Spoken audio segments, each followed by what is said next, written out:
A vast frozen landscape stretches endlessly. Entire cities lie buried beneath layers of ice and ash. Collapsed skyscrapers protrude like broken teeth from the frozen ground. The sky remains dim, covered in thick soot clouds that filter the sunlight into a dull orange haze. Winds sweep violently across abandoned highways filled with frozen vehicles. A reinforced steel bunker door slowly opens from underground.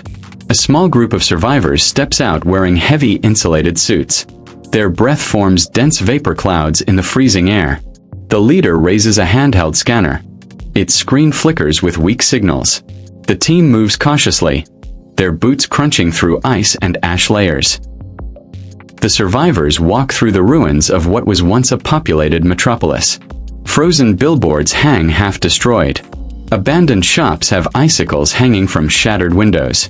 A collapsed bridge casts long shadows across the frozen river.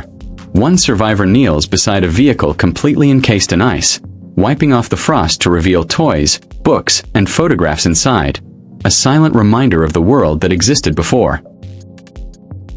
The team scanner suddenly picks up a weak digital transmission. A pulsing light blinks on the screen. They exchange tense glances.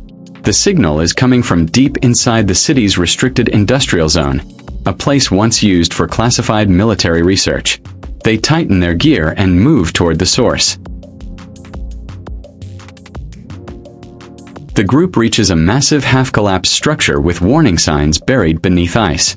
They find a hidden entrance partially covered by frozen rubble. With effort, they pry it open and reveal a dark stairwell descending deep underground. Dim emergency lights still blink faintly, meaning the facility still has some power. The survivors descend slowly, unaware of what lies beneath. Inside the facility, hallways are lined with rusted doors and flickering lights. Old computer consoles remain intact, covered in frost. The faint signal grows stronger. They follow the sound until they reach a huge reinforced chamber. The door opens, revealing a giant machine surrounded by dead screens.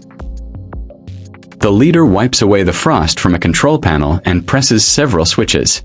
Lights across the chamber flicker to life. The machine in the center begins to hum softly, then loudly. Screens power up, revealing maps, temperature graphs, and atmospheric data. The machine was designed decades earlier as an autonomous climate restoration system, but it never activated during the war. As more systems come online, old classified files load automatically. The screens display recordings of scientists discussing emergency protocols. One file begins playing. The scientists reveal that this machine was capable of releasing aerosols into the upper atmosphere, not to warm the planet, but to trigger additional climate effects if enemy nations gained advantage. It wasn't a healing machine. It was a weapon designed to worsen the nuclear winter, ensuring no country could recover first. The survivors stare in shock.